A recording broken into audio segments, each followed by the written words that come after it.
11 juin 2025. Mesdames et messieurs, fidèles téléspectateurs de Gandhi Malien TV, bonjour ou bonsoir, cela dépend de l'heure à laquelle vous nous suivez sur nos plateformes. Bienvenue dans cette émission spéciale dédiée aux examens de fin d'année dans notre pays. Comme vous le savez tous, la fin de l'année scolaire dans notre pays est sanctionnée par des examens, notamment le diplôme de l'étude fondamentale DF, le baccalauréat, le brevet des techniciens, BT, ainsi que d'autres examens spécifiques comme ceux pour l'Institut de formation des maîtres IFM. Alors pour cette émission spéciale, la problématique que nous avons retenue est la suivante: comment réussir son examen? Nous allons débattre autour de cette problématique. Alors pour ce faire, nous avons fait appel à 3 invités. Le premier qui est à ma droite s'appelle Mamadou Tunkara. Il est enseignant au niveau secondaire. Bonsoir Monsieur Tunkara. Bonsoir. Bienvenue. Bonsoir à toi, Safiatou Diarra. Ok. À ma gauche, nous avons Chérifo Aïdara. Il est le président de l'Association pour le progrès de la jeunesse et l'épanouissement de la société. Bonsoir, Monsieur Aïdara. Bonsoir. Bienvenue. Oui, merci. À côté de Monsieur Aïdara, nous avons Monsieur Tata Diawara. Il est enseignant au niveau fondamental. Bonsoir, Monsieur Diawara. Bonsoir. Bienvenue sur notre plateau. Merci.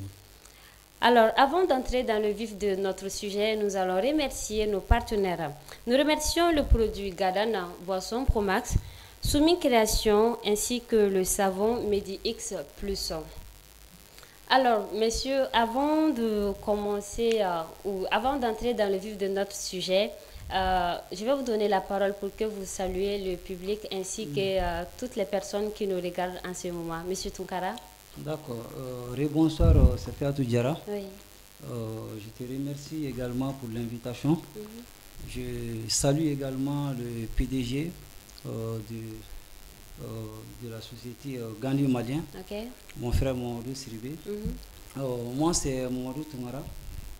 Je suis juriste de formation.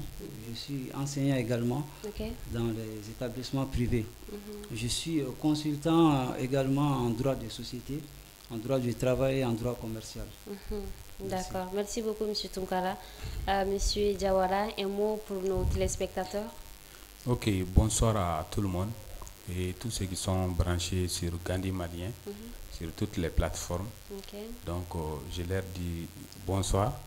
En même temps, je vous remercie infiniment pour l'invitation et je remercie également tous ceux qui sont à l'écoute. Tous ceux qui nous voient actuellement. Donc, je leur dis bonsoir. D'accord. Merci à vous d'avoir accepté notre invitation. Merci. Monsieur Aïdara, Oui. un mot à l'endroit de nos téléspectateurs. La salutation étant traditionnelle, culturelle et religieuse et constituant l'esthétique de la société africaine, nous saluons tous nos auditeurs et tous ceux qui nous regardent sur Gandhi Malien TV. Et nous souhaitons qu'ils nous suivent et que cette émission sera la meilleure des émissions de ce mois. Inch'Allah. D'accord. Alors, nous souhaitons la bienvenue à nos invités et nous les remercions d'avoir accepté nos invitations. À présent, nous allons rentrer dans le vif de notre sujet. La problématique est la suivante. Comment réussir à son examen? Monsieur Tunkara, nous sommes pratiquement à quelques jours de l'examen du baccalauréat. Alors, à ce stade, quels sont les préparatifs que les élèves peuvent faire selon vous, même si la préparation commence depuis le premier jour de la rentrée? Effectivement, merci beaucoup encore. Je pense que le thème comment réussir à son examen, c'est un thème très important, un thème bien conçu. Il est conçu à l'image d'atteindre les objectifs pédagogiques, comment réussir à son examen. Bon. En tant qu'enseignant, je n'ai pas la prétention de détenir tous les secrets de la réussite. Mais par expérience, voilà, parce que j'ai passé mon bac en 2008, donc par expérience, je peux donner quelques conseils à mes chers élèves. Parce que pour moi, la réussite à un examen, pour moi, c'est de le préparer à l'avance. C'est de se donner des objectifs, des priorités. C'est encore de se mettre dans les meilleures conditions alors pour préparer l'examen. Pour moi, la réussite n'est pas seulement de passer à l'examen, mais c'est chercher aussi d'avoir une bourse pour aller étudier à l'extérieur. Bon. Donc réussir avec mention, bien. Effectivement, mention ou bien bon. Ça dépend quoi. Quand même, il faut que l'objectif ne soit pas seulement de passer à l'examen, mais de chercher une moyenne forte pour aller poursuivre les études à l'extérieur. Mais il y a des cas aussi où c'est fréquent, où l'élève ou le candidat peut faire une bonne préparation, mais le stress peut l'emporter et il peut redoubler aussi. Le stress ou l'émotion, ça arrive souvent à des candidats, n'est-ce pas, à l'examen. Bon, le stress se mesure à 3 niveaux. Il y a ce qu'on appelle le stress naturel, il y a ce qu'on appelle le stress aigu, il y a ce qu'on appelle le stress grave aussi. Bon, le stress naturel, c'est le stress qui m'envahit tout de suite quand moi je devrais prendre la parole. Donc, et pour les élèves qui aillent en classe d'examen, ils ne seront que stressés parce que l'examen, de par sa nature, est stressant. Donc, quand on est stressé de manière naturelle, la meilleure solution, c'est de respirer profondément, de rester calme et confiant. Bon, le deuxième stress, c'est le stress aigu. Le stress aigu va arriver à des élèves qui seront paniqués en classe d'examen. Parce qu'il y aura des agents de sécurité. L'examen, ce n'est pas aussi comme la composition ou le devoir, où les élèves sont habitués souvent à rencontrer les mêmes professeurs. Donc, le jour d'examen, ils seront face à des agents de sécurité, à des présidents du centre, à des vice-présidents, à des surveillants. Et le jour d'examen aussi, les élèves sont habitués à s'asseoir un par table. Parce que lors des compositions, on voit qu'ils s'asseyent souvent à 2 ou 3 par table. Donc, ce n'est pas le cas lors des examens. Donc, lors des examens, ils seront assis un par table. Donc, ils seront face à un tel degré d'organisation dont ils ne sont pas habitués. Et face à cela, certains élèves seront stressés. C'est ça qu'on appelle le stress aigu. Bon, à ce niveau-là, le conseil que j'ai à leur dire, parce que lorsqu'on est stressé de manière aiguë, ça devient très très grave. Donc, ils doivent mettre en tête tout simplement qu'ils vont aller faire un devoir, ou bien une composition, ou bien même un examen. Donc, s'ils réussissent, ils auraient relevé un défi. Mais le stress dont vous parlez, ça c'est bien avant le jour de l'examen? Effectivement, ça c'est bien avant le jour des examens. Mais ça c'est le stress naturel, quoi. Parce qu'il y a des élèves, dès qu'ils entendent le nom même d'examen, ils deviennent paniqués. Mais le stress aigu dont je suis en train de parler, ça vient le jour même de l'examen. C'est le jour même de l'examen que les élèves vont rencontrer le stress aigu. Parce qu'ils vont voir une telle organisation, donc certains élèves seront paniqués, quoi. Donc à ce niveau-là, il faut qu'ils mettent en classe, à mettre en tête qu'ils vont aller faire tout simplement un devoir ou une composition. Donc, s'ils réussissent, ils auront relevé un défi. Mais s'ils redoublent, ils doivent mettre en tête que la faillite n'est pas un fait en soi. Et moi, personnellement, j'aime bien rappeler cette histoire à mes élèves en classe, surtout pour le monsieur qui a fabriqué la lampe électrique. Le jour où il présentait son projet devant plus de 1000 journalistes, donc il y a un journaliste qui a pris la parole et lui a demandé « Ah, monsieur, il paraît que vous avez passé par 1000 échecs d'abord avant de réussir à ce projet. » Donc il a rassuré le journaliste en lui disant que non, ce n'est pas 1000 échecs, qu'il faut juste retenir que la fabrication de la lampe électrique s'est poursuivie dans une procédure de 1000 étapes. Donc c'est comme ça qu'il faut voir l'échec. Parce que chaque échec doit être une source de motivation pour les élèves. Chaque échec doit être une sorte d'autocritique pour les élèves, ou bien chaque échec doit être une leçon que les élèves doivent capitaliser. D'accord. Donc voilà ce que j'ai à dire. Ok, mais pour revenir à la question, à ce stade déjà, quels sont les préparatifs que les élèves peuvent faire déjà à quelques jours de l'examen? Qu'est-ce que vous conseillez? Quel type de préparation ils peuvent mettre en application? Est-ce la révision et la mémorisation, ou sinon essayer de comprendre les leçons? Qu'est-ce que vous proposez concrètement? Bon, l'approche de l'examen, ce n'est pas le moment où les élèves doivent apprendre les leçons. Cela doit trouver que les élèves ont fini avec tout. C'est-à-dire qu'ils doivent affronter l'examen étant préparés, quoi. Comme avec Fobama, quelle est la donc ils doivent affronter l'examen, n'est-ce pas, étant bien préparés. Voilà, d'apprendre les leçons, s'organiser, faire un planning pour pouvoir bien affronter l'examen. D'accord. Donc c'est ça que j'ai à dire à ce niveau-là. Monsieur Diawara, je vous pose la même question. Déjà, nous sommes à quelques jours des examens de fin de l'année scolaire. À ce stade, quels sont les préparatifs que les élèves peuvent faire? Ok, je rejoins un peu mon collègue qui vient de parler. Et il a parlé d'un point très très essentiel. le stress. Donc, il ne faut pas que les élèves soient emportés par le stress. Ça, c'est le premier conseil que je leur donne. Donc, deuxièmement, à la veille des examens, ils doivent garder une bonne hygiène. C'est très important. Et quand vous gardez une bonne hygiène, vous allez voir que c'est-à-dire l'hygiène joue un rôle capital dans les préparatifs. Donc, le sommeil, ils doivent dormir. Voilà, parce que nous avons vu des élèves pendant l'examen ou bien à la veille des examens qui ne parviennent même pas à dormir. Tellement qu'ils ont peur de l'examen, comme il a si bien dit, une fois qu'on parle du baccalauréat, ils ont peur, donc jusqu'à ce que ça va leur empêcher de dormir. Alors que le sommeil est le meilleur ami de la mémoire. Donc pour avoir une bonne mémoire, il faut dormir au moins pendant 8 heures. Donc ça, c'est le premier conseil que je leur donne. Donc deuxième conseil, ils doivent aussi bien gérer leur emploi du temps. C'est très important. La gestion de l'emploi du temps. La gestion de l'emploi du temps. Parce que pendant l'année scolaire, peut-être qu'ils avaient assez de temps pour se divertir, ils avaient assez de temps pour aller jouer au match de football, pour regarder la télé jusqu'à 1h, 2h. Donc, ce n'est pas, comme il a si bien dit, à la veille de l'examen, c'est-à-dire ce n'est pas le jour de la chasse qu'on prépare les chiots. Donc, mais quand même, à la veille de l'examen, que ce soit, comment dirais-je, le bac, tous les examens du Mali, tous les examens nationaux, donc les élèves doivent avoir un très bon emploi du temps. Donc, étudiez intelligemment et espacez vos séances d'études pour éviter le bourrage des crânes. Étudier intelligemment, c'est-à-dire... Étudier intelligemment, si je dis étudier intelligemment, même en causant avec vous, par exemple, moi je peux étudier, je peux apprendre beaucoup de choses avec vous. Voilà. Quand ils sont avec les personnes et ressources, quand ils sont avec les grands frères, ils doivent poser leurs problèmes. Les leçons, peut-être que vous n'avez pas compris certaines leçons, l'explication du maître. Vous n'avez pas compris certaines leçons avec les maîtres. Mais quand vous êtes avec un grand frère, peut-être que vous êtes à l'aise. Donc, vous pouvez poser n'importe quelle question. Donc, ça, c'est le fait d'étudier intelligemment. Donc, ils doivent également participer à un groupe de travail. C'est très important. Quand nous sommes dans les groupes de travail, chacun va voir sa faiblesse. Quand nous sommes dans les groupes de travail, entre élèves, généralement, entre élèves, on se comprend.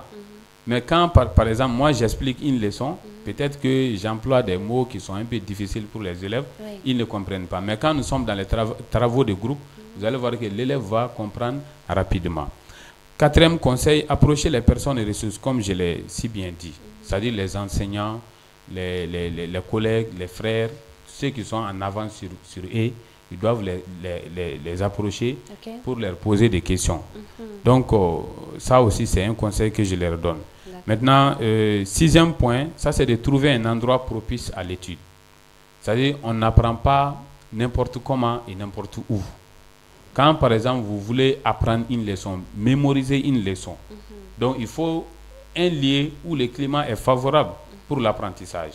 Mais qu'est-ce que vous conseillez? Est-ce qu'il faut mémoriser ou bien il faut essayer de comprendre la leçon et essayer de rendre avec ses propres mots? Parce que mémoriser, ce n'est vraiment pas évident de nos jours. Hein?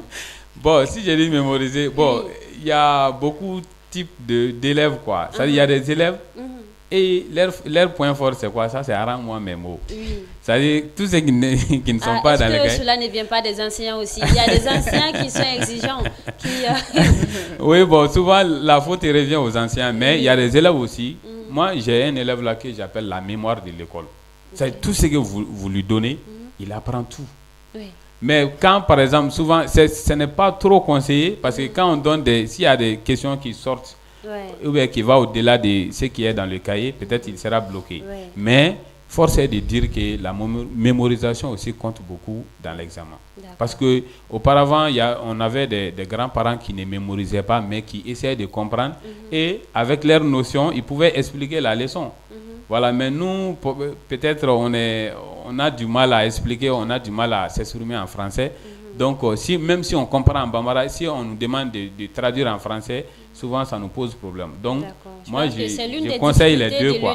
C'est l'une des difficultés. Sur la question. Ok, il n'y a pas de souci. Donc, ils doivent aussi prendre soin d'eux. C'est-à-dire le bien-être physique. Donc, quand on dit de bien faire son emploi du temps, ça, c'est de programmer tout ça. Par exemple, les temps de sport, les temps de détente, le bien-être social dans la société, ils ne doivent pas abandonner tout. Par exemple, on a vu des élèves, quand même, les parents, les commissions, ils vont dire, vraiment, nous sommes à la veille des examens, moi je ne peux pas faire ça. Alors que toi, tu as passé tout ton temps. Tu as passé les 7 mois, les 8 mois, tu ne révisais même pas tes leçons. Tu ne t'exerçais même pas. Et à la veille de l'examen, tu te dis, non, bon, moi, je vais me débarrasser de la société. Là aussi, ce n'est pas bon. Voilà, ils doivent aussi suivre les derniers, chapitres. C'est très important. Parce que nous avons constaté que 2 mois avant les cours, beaucoup d'élèves abandonnent les classes. 2 mois avant l'examen? 2 mois avant l'examen. À la veille des examens, ils abandonnent les derniers chapitres, ils ne les suivent pas. Ils vont dire, vraiment, c'est les premières leçons qui vont venir. Donc, on ne sait pas si c'est des messies ou bien si ils sont des prophètes, on ne sait pas. Donc, il y a des cas aussi. Donc, ça, ce sont des choses à éviter. Donc, et puis, le meilleur secret aussi, c'est quoi? De la préparation d'un examen, ça, c'est de traiter des anciens sujets. C'est très important. Et puis, en traitant les anciens sujets, ils doivent aussi mettre un accent particulier sur l'actualité. Ils doivent suivre l'actualité aussi, parce qu'on a vu, même les DF, là, on a vu l'AIS. L'AIS n'est même pas dans les programmes. Mais c'est une actualité. Tout à fait. Donc, tout élève la culture générale, il faut être cultivé. Oui. Voilà, donc c'est ce conseil que je leur donne également. Et puis, éviter les risques à la veille des examens. Les matchs de football, même si tu es le Messi du quartier, souvent, il faut dire non. Moi, je ne vais pas participer, nous sommes à la veille des examens. Parce qu'on a vu ces cas. Il y a des élèves qui se sont blessés 1 semaine avant l'examen. Et c'est fini comme ça. Donc, ils doivent éviter ça aussi. Pour faire l'examen, il faut être bien portant. Voilà, il faut être bien portant. Donc, préparer ces matériels également, les cartes d'identité, tout, être prêt psychologiquement, mentalement, voilà, donc pour affronter les examens. Donc, voilà quelques conseils. Et enfin, j'ai fini par la confiance en soi. Ne comptez pas, buvons l'eau de notre propre puits, mais ne comptons pas sur les fraudes. D'accord. Voilà, les ça ne fraudes, passe pas. Parce qu'on attend. D'accord, nous allons en venir à M. Diawara. Monsieur Aïdara, vous avez mené des activités dans les écoles pour pouvoir aider les élèves qui sont dans les classes d'examen à pouvoir réussir. Comment vous avez procédé et quelles sont les méthodes que vous avez utilisées pour pouvoir aider ces élèves-là? Donc, à la veille de l'examen du DEF, notre association a dit à réfléchir sur quelle activité nous pourrons mener et qui pourrait être bénéfique pour nos jeunes frères et sœurs qui sont candidats. Donc, c'est suite à cela, nous avons dressé une missive adressée aux différents établissements de notre alentour. Sur ce, nous avons passé dans chaque établissement, encouragé et motivé nos jeunes frères et sœurs. La manière n'est rien d'autre que nous les avions donné des conseils. Ces conseils peuvent être que nous les avons suggéré de faire attention à l'écriture. L'écriture, ça compte beaucoup. Vous pensez que certains professeurs ont l'habitude de comprendre leur écriture, l'écriture des élèves, mieux que d'autres professeurs qui corrigeront leurs filles. Lors des examens. C'est parce que ce sont des maîtres et professeurs inconnus dont l'élève n'a pas habitude à les reconnaître et qui ne sont pas habitués à l'écriture des élèves. Donc nous les avons recommandé de bien rédiger leur écriture pour la bonne compréhension des professeurs. Et de cela aussi, nous les avons suggéré de ne pas oublier, de tout faire, de ne pas oublier leur numéro de place. C'est important. Ces numéros de place doivent être mémorisés par eux comme la sourate Fatiha, comme nous le savions tous. De cela aussi, nous les avons suggéré d'éviter les retards. Puisqu'il y a des élèves qui s'endorment trop.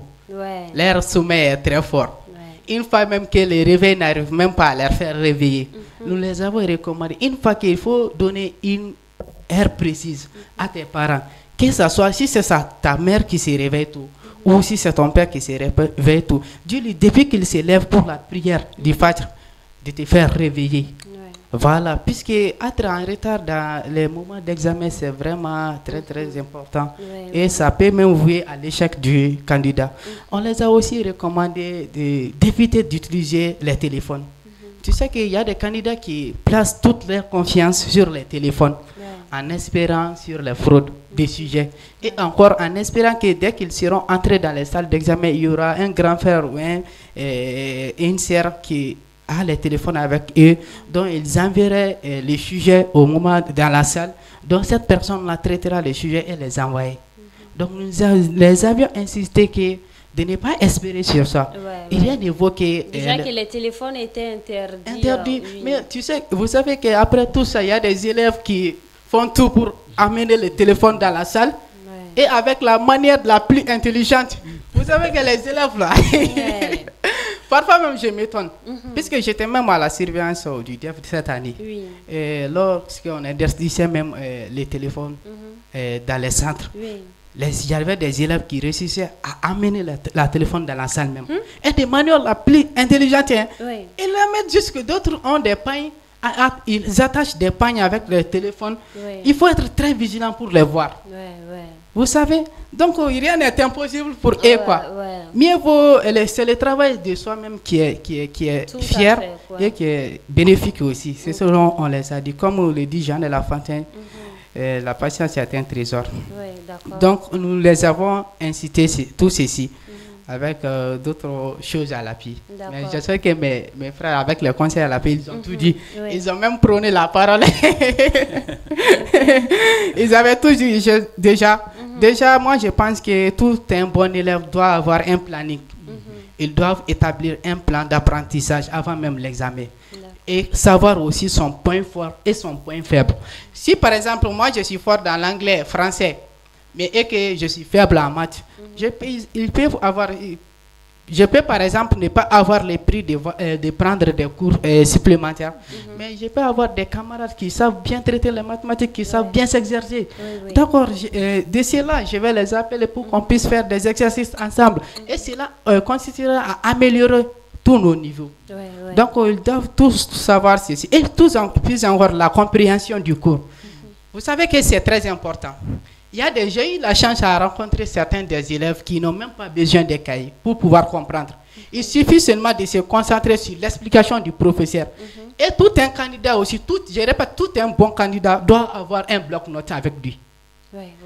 C'est à travers les explications. Souvent, il y a des choses qui sont dites lors de l'explication qui ne se retrouvent pas dans les cahiers. Exactement, c'est ça. Ils doivent avoir un bloc-notes avec, et au cas où les maîtres expliquent, de noter ça. Avec cela même, tu n'as même pas besoin de bûcher tout un cahier. Surtout avec certains élèves, à la veille même de l'examen, les leçons se mélangent dans leur tête. Ils ne savent pas où commencer, où terminer. Voilà. En tout cas, ce sont des conseils qui peuvent profiter à tous les candidats, que ce soit les candidats au baccalauréat, au BT, voilà, ça profite à tous les candidats. Monsieur Tunkara, pensez-vous que c'est possible de lutter contre les fraudes? Parce que nous avons vu que des précautions ont été prises pour que il n'y ait vraiment pas de cas de fraude, mais lors de l'examen du DF, nous avons vu qu'il y a quand même eu des cas. Pensez-vous que c'est possible de lutter contre la fraude? Bon, le cas de la fraude, c'est un cas qui est général, parce que c'est un problème qui ne vient pas d'un seul côté. Je dirais même que c'est le résultat d'un ensemble de facteurs. Donc c'est ça qui pousse maintenant les élèves à aller vers la fraude, Plusieurs facteurs? Plusieurs facteurs. Notamment? D'abord en commençant par l'absence de la formation adéquate.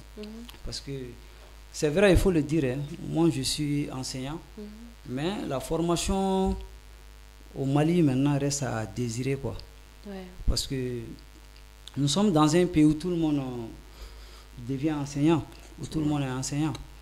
Alors que on devient enseignant pas n'importe qui. Voilà, donc on ne devient pas enseignant et qui le veut aussi. Donc ce problème-là doit être vérifié, Parce que l'enseignant, au titre du règlement intérieur, n'est pas seulement celui qui détient le savoir, mais c'est aussi celui qui a la pédagogie.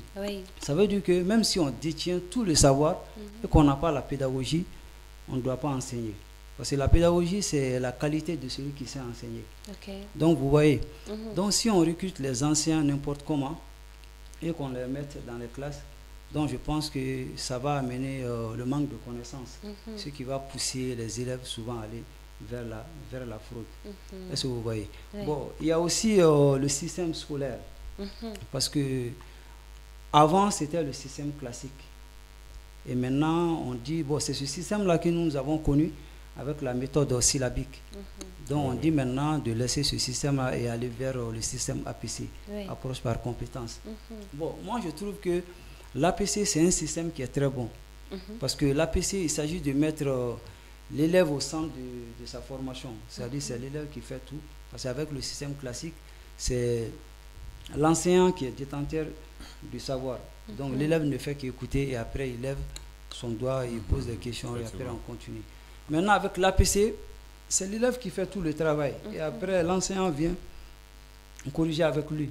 Mais ce système-là ne peut pas se faire sans les documents, quoi, sans les infrastructures.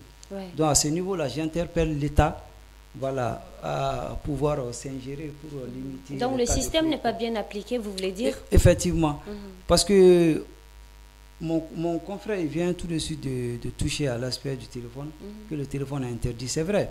Mais le téléphone aussi, c'est un moyen de travail, quoi. C'est comme un couteau à double tranchant, mais ça dépend de la façon dont le candidat utilise, l'élève utilise, quoi. Parce que le couteau, on l'utilise pour couper le condiment, comme on peut l'utiliser pour tuer quelqu'un. Voilà. Donc si le téléphone est interdit maintenant en classe, c'est parce que le téléphone n'est pas utilisé en bon usage, quoi. Parce qu'avec la connexion, ça aide les élèves à faire des recherches, à faciliter la compréhension, le travail. Donc tout ceci peut limiter alors les cas de fraude. Au-delà de tout ça, il y a le problème d'organisation que vous venez tout de suite de toucher avec le cas de fuite des sujets récemment, voilà, dont les élèves sont habitués à avoir les sujets avant les examens. Où le président du centre même de Bafoulabé a été placé sous mandat de dépôt d'après nos informations, voilà, pour cas de fuite de sujets. Donc il faut que l'État aussi redouble voilà, le niveau de sécurité pour éviter les cas de fraude. Parce que la fraude en classe, c'est pas seulement ça. Même dans la police de surveillance, on dit d'éviter la tentative de fraude, c'est-à-dire l'intention même de la fraude, quoi. Donc il faut éviter ça. Il faut éviter ça. Donc c'est un facteur vraiment à bien méditer.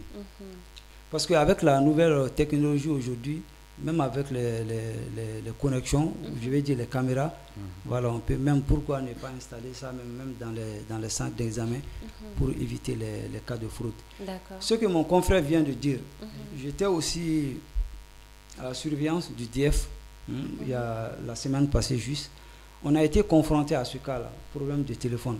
Malgré qu'on fouille les élèves à l'entrée même du centre, dans les classes, on se retrouve avec 2 ou 3 téléphones. Mais cela est dû à quoi? Est-ce dû à une complicité? Parce que si la fraude se limitait uniquement au niveau des élèves, ça n'allait pas prendre de l'ampleur. Mais est-ce qu'il n'y a pas en quelque sorte une complicité du côté des enseignants, voilà? Bon, je vais arriver à ce niveau aussi. Mais il faut reconnaître que les élèves, c'est-à-dire, ils font tout, quoi. Ils préparent ça comme une leçon, comment frauder. Et d'ailleurs, on voit les images, on voit les images sur les réseaux sociaux. Voilà, ils mettent des bouts de papier, n'est-ce pas, même dans leurs parties sensibles. Donc, c'est pourquoi, lors des examens, on procède à ce que les dames, comment dirais-je là, fouillent les candidates et que les surveillants, n'est-ce pas, fouillent les élèves garçons. Est-ce que vous voyez? Mais malgré tout ça, on est confronté à ce problème-là. Parce qu'ils préparent aussi. Parce qu'ils savent déjà que les enseignants sont là, ou bien les agents de sécurité sont là pour les surveiller. Mais malgré tout ça, ils ont aussi leur planning, n'est-ce pas, pour vraiment arriver à leur fin, quoi. D'accord. Monsieur Diawara, selon vous, quelles sont les dispositions qui peuvent être prises pour lutter ou sinon diminuer vraiment la fraude lors des examens? Ok. Et voilà, pour les fraudes qui sont devenues un phénomène très fréquent pendant nos examens, pour lutter contre ça, la première des choses, c'est quoi? Il faut que nous mettions ce pays-là au-dessus de tout. Il faut que nous-mêmes, nous soyons des vrais patriotes. Je parle de tous les acteurs de l'éducation. Je parle des parents d'élèves, je parle des élèves, je parle des décideurs, je parle des enseignants. et des élèves eux-mêmes. Parce que pourquoi je dis ça? Il y a la police de surveillance qui est là. Donc, tout est dit dans cette loi, dans cette disposition. Tout, le rôle de tout un chacun, les interdits, ceux qui sont permis, tout est dit dedans. Maintenant, pourquoi ne pas appliquer ça? Parce que moi, je vois qu'il y a ce qu'on appelle une intolérance ou bien une complicité. Souvent, on le dit. Parce que pourquoi? Bon, il y a trop de choses à dire, quoi. Parce que quand nous prenons notre système même, et beaucoup d'écoles sont des lieux de commerce. Ce sont des entreprises de commerce. Donc, oui, des écoles. Quand chez vous, si vous parvenez à faire 100% ODF, donc l'année prochaine, on va amener tous nos enfants chez vous. Donc l'objectif, ce n'est pas la qualité de la formation, mais c'est la quantité du taux de résultat. Du taux des réussites, du taux des résultats. Donc une fois que vous avez pu faire 100%, maintenant, votre objectif sera quoi? Conjuguer tout votre effort, mettre tout votre poids dans la balance pour que vous puissiez faire 100%. C'est ça. Donc, vous avez parlé de complicité. Même les administrateurs des écoles. Il y a des complicités. Donc, même les surveillants sont menacés, on ne peut pas dire tout. On est sur un plateau, on ne peut pas dire tout. Souvent, les surveillants sont menacés par ces élèves-là. Une fois que vous n'acceptez pas certaines choses, on vous accuse à tort et à travers. Et même les élèves également. Beaucoup d'élèves sont en train de faire ça parce que chez nous, il y a des choses qui ne vont pas ensemble. Lesquelles? Nous, notre système ne va pas avec notre culture. Pourquoi j'ai dit ça? Il a parlé de la fouille. Mais, par exemple, chez nous, on n'est pas habitué à faire ça dans nos sociétés. On ne fouille pas bien. On ne fouille pas bien. Bon, même pendant les surveillances, peut-être que certains ne sont... Moi, je ne suis pas peut-être à l'aise en tant que surveillant, alors que c'est mon devoir à le faire. Une fois que j'ai accepté d'être surveillant, moi je dois faire comme il se doit. Mais peut-être dans ma culture, j'ai la honte de fouiller certaines parties, tout, et c'est ça le problème. Ça c'est un. De deux également, j'ai parlé du problème de la commercialisation de l'école. Le système également. N'est-ce pas? Voilà. Maintenant, chez les élèves, la meilleure solution d'éviter les fraudes, ça c'est d'apprendre les leçons. C'est de prioriser l'éducation. Mais chez les élèves, là, tel n'est pas le cas.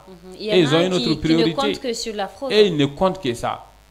Et si vous parvenez à les empêcher, ils vont vous menacer. Donc comment se fait-il? Parce que nous ne mettons pas ces pays-là devant tout.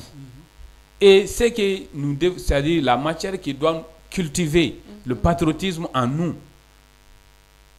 cette matière-là aussi est laissée pour compte. Ça, c'est l'ECM. À l'IFM même, il n'y a même pas une filière pour former des gens qui vont enseigner l'ECM. On dit que ça, c'est à la portée de tout le monde. Moi qui dois enseigner qu'il n'est pas bon de voler, que l'honnêteté est la meilleure des vertus. Et si moi-même je suis voleur en tant qu'enseignant, est-ce que le message passe? Donc, il faut qu'on revoie tout ça. Qu'on ne voit pas seulement le problème de la fraude, mais on doit étudier profondément qu'est-ce qui amène tout ceci.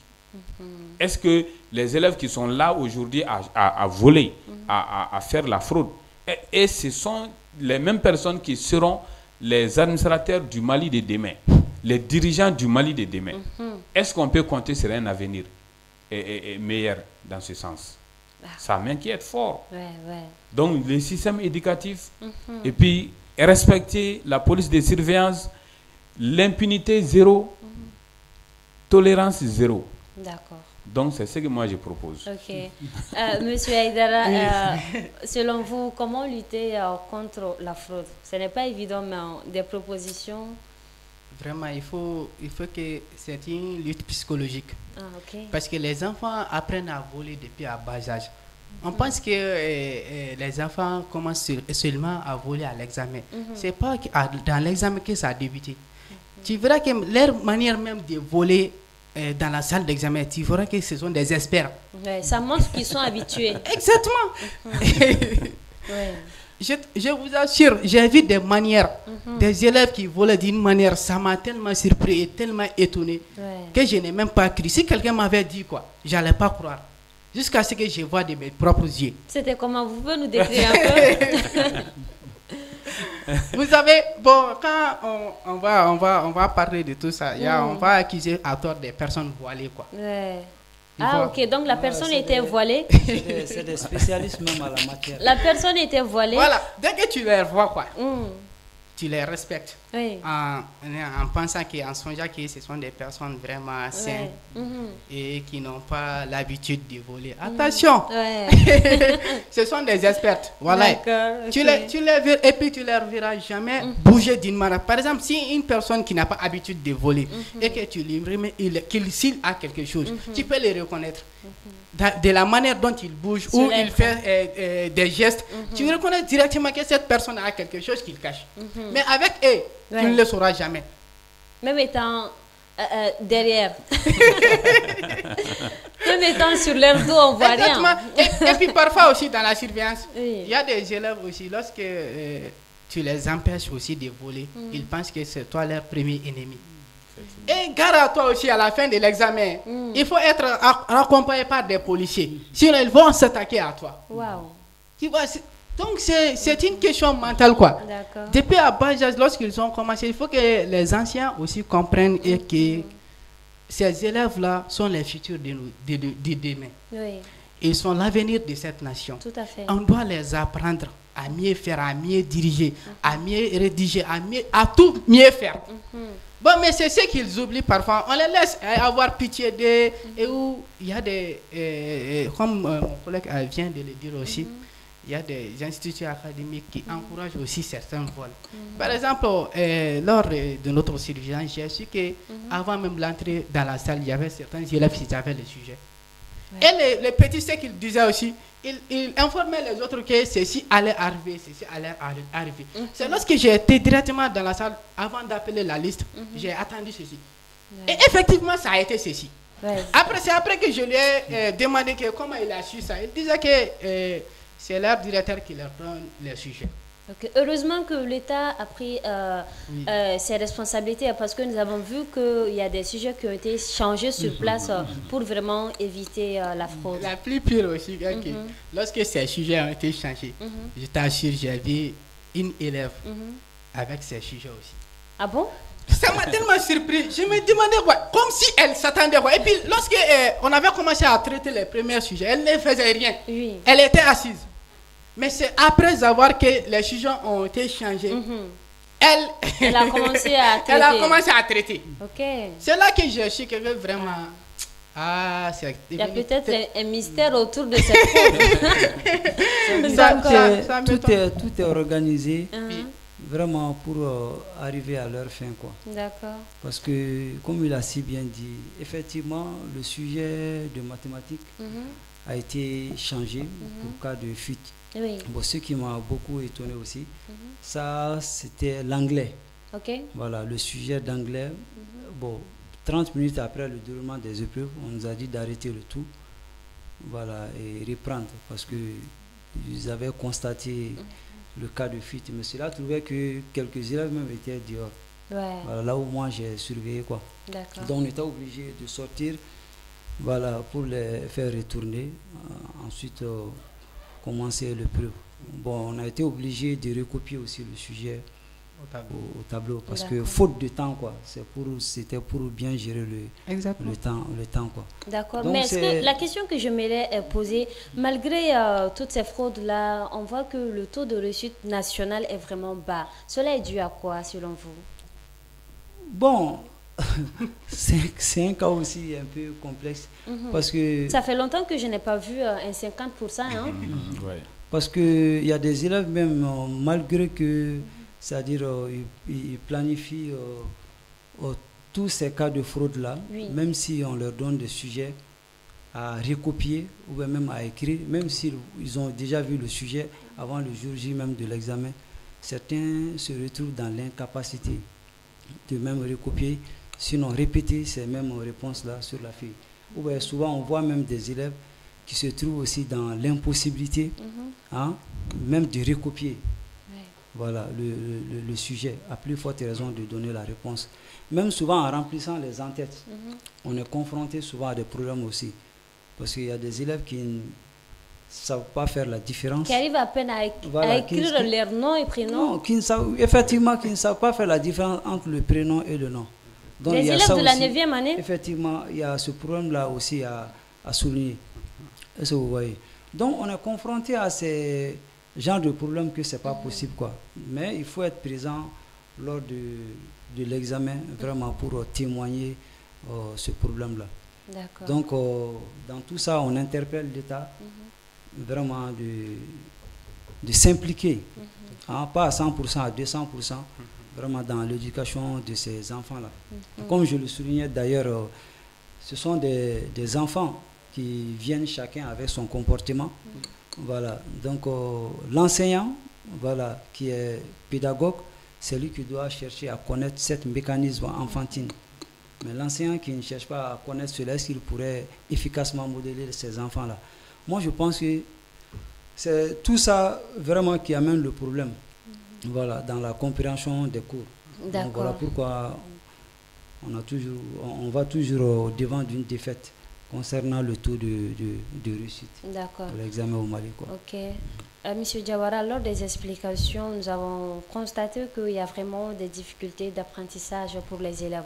Selon vous, cela est dû à quoi? Est-ce parce que la langue d'apprentissage n'est pas jusqu'à présent maîtrisée par les apprenants ou bien c'est le système même?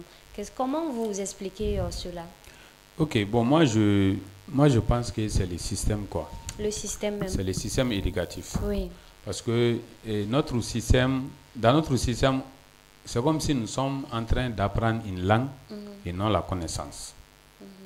Par exemple, celui qui détient son baccalauréat aujourd'hui et moi qui ne suis jamais parti à l'école, la différence entre nous là, c'est parce qu'il sait parler français, c'est fini. C'est ça, quoi. Oui. Donc, il faut qu'on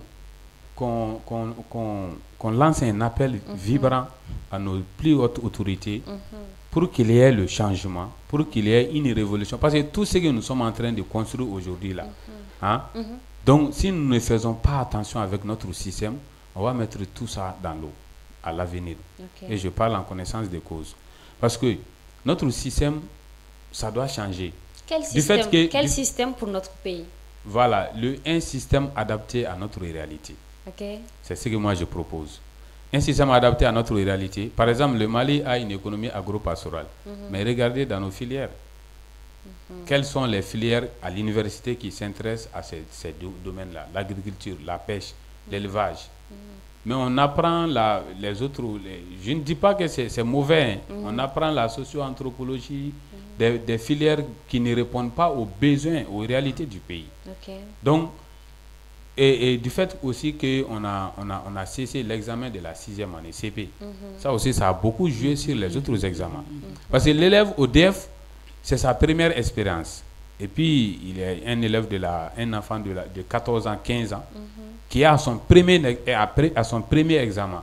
Vous allez voir qu'il va avoir, même pendant la première matière, les gens qui ont surveillé, vous remarquez, vous lisez sur leur visage qu'ils ont peur. Surtout ceux qui sont à leur première expérience.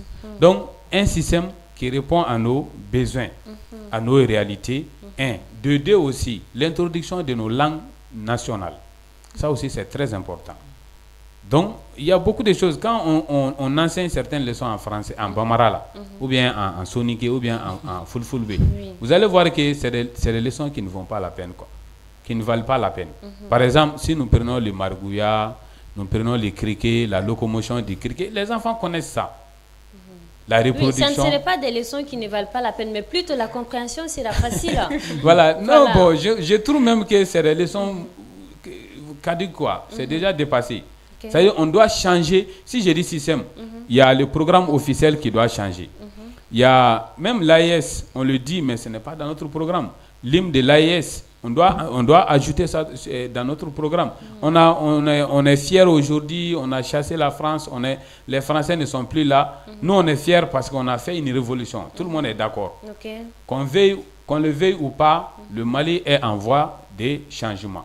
Mais ce changement-là va avec notre système.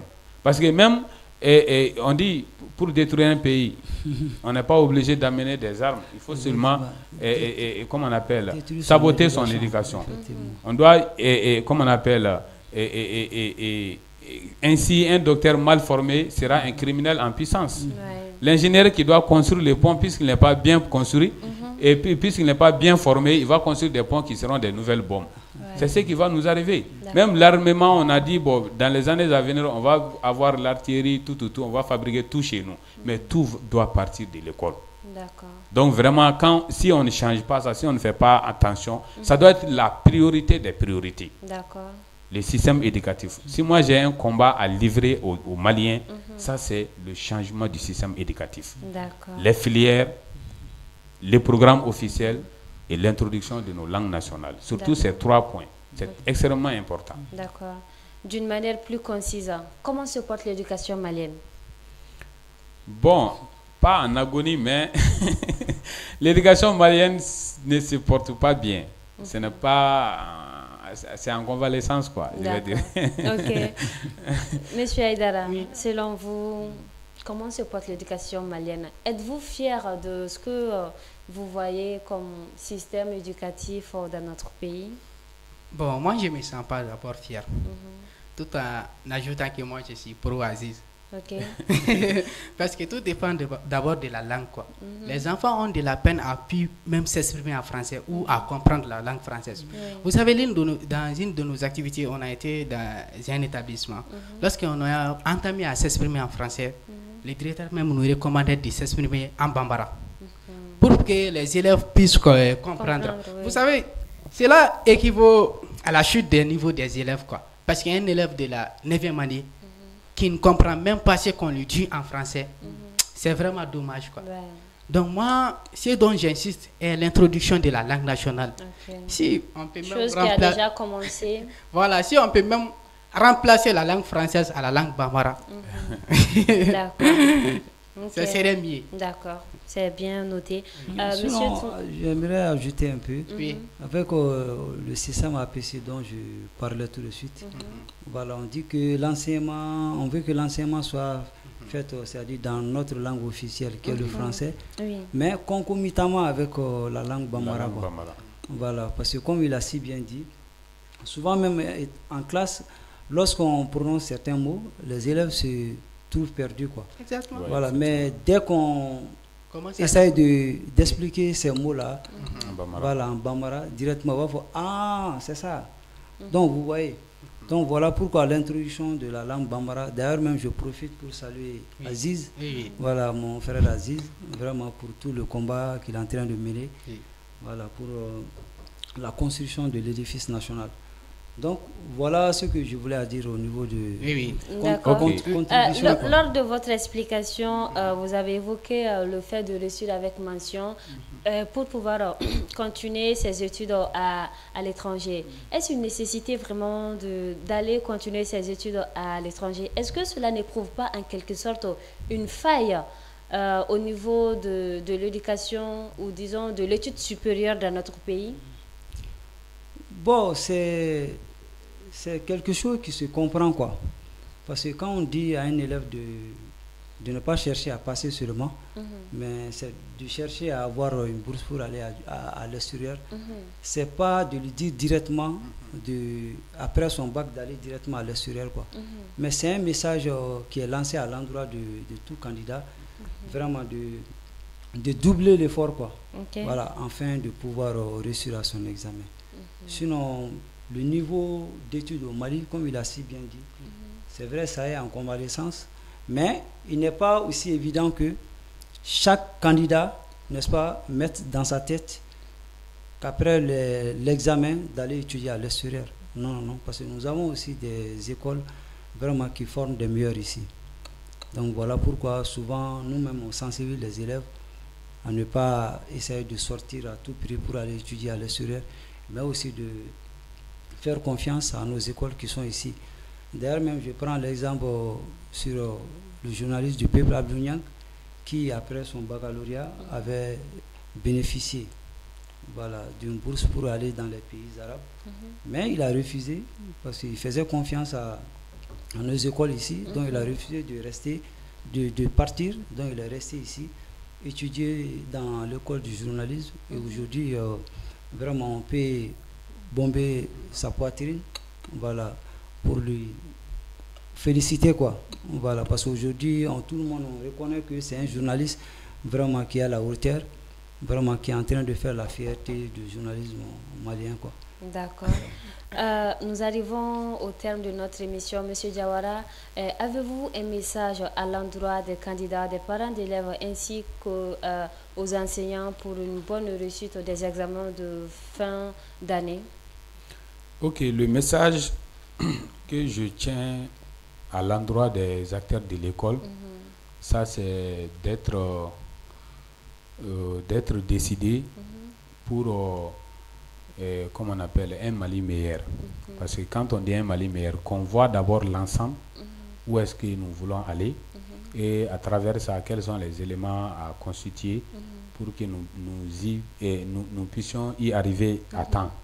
Donc l'éducation en fait partie.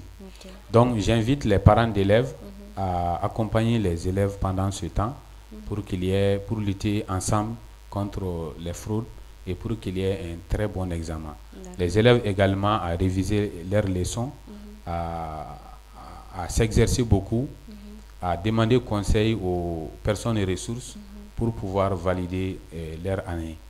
Donc aux enseignants de respecter aussi la police de surveillance, aux enseignants de rester aussi auprès de leurs élèves, donc pour les préparer à bien affronter cet examen. Aux autorités de l'État, je les encourage parce que si nous prenons ces 5 ou ces 4 dernières années, nous voyons que vraiment il y a trop de sérieux. Je ne dis pas qu'il n'y avait pas de sérieux, mais il y a trop de sérieux dans l'organisation des examens. Nous saluons également nos plus hautes autorités pour cette tâche. Et j'invite tous les Maliens à la vigilance, au courage, au dévouement pour un Mali meilleur. Merci. Un dernier conseil précieux pour réussir à son examen, ça sera lequel? Un petit conseil. Bon, un dernier conseil, ça c'est d'avoir un planning et d'avoir aussi du courage. Un seulement. Hein? Le planning. Ok. Le planning. D'accord. Monsieur Aïdara, un dernier conseil à l'endroit des candidats pour pouvoir réussir à son examen. Un conseil. Bon, moi, le plus précieux selon vous. Le plus précieux, c'est de ne jamais abandonner. D'accord. Monsieur Tunkara. Bon, avant je voulais ajouter quelque chose aussi. Ok, allez-y rapidement. Voilà, c'est un petit conseil. C'est-à-dire, il faut qu'il se prépare mentalement, quoi. Parce que l'examen d'avant et l'examen de maintenant, c'est pas la même chose. Donc, il y a plus de sécurité aujourd'hui. Voilà, donc il faut qu'il mette en place un planning, s'organiser, voilà, de se donner des objectifs, des priorités pour mieux vraiment affronter l'examen, quoi. D'accord. Voilà, donc c'est ce que moi j'ai à leur dire. Et je leur souhaite meilleure chance aussi. Voilà, et j'invite les autorités aussi à redoubler les efforts vraiment pour éviter les erreurs voilà, qui ont été faites dans le passé lors des examens, quoi. Voilà. D'accord. Monsieur Tunkara, Monsieur Diawara, Monsieur Aïdara, merci beaucoup pour toutes ces explications précieuses qui seront d'une grande utilité pour nos candidats. Chers téléspectateurs de Gandi Malien TV, nous sommes arrivés à la fin de cette émission qui était une émission spéciale consacrée aux examens de fin d'année dans notre pays pour discuter autour de la problématique comment réussir à son examen. Pour en parler, nous étions avec M. Mamadou Tunkara, enseignant au niveau secondaire, M. Chérifou Aïdara qui est le président d'une association et à la fin M. Tata Diawara qui est également enseignant au niveau fondamental. Merci d'avoir suivi et très bonne suite de programme sur Gandi Malien TV.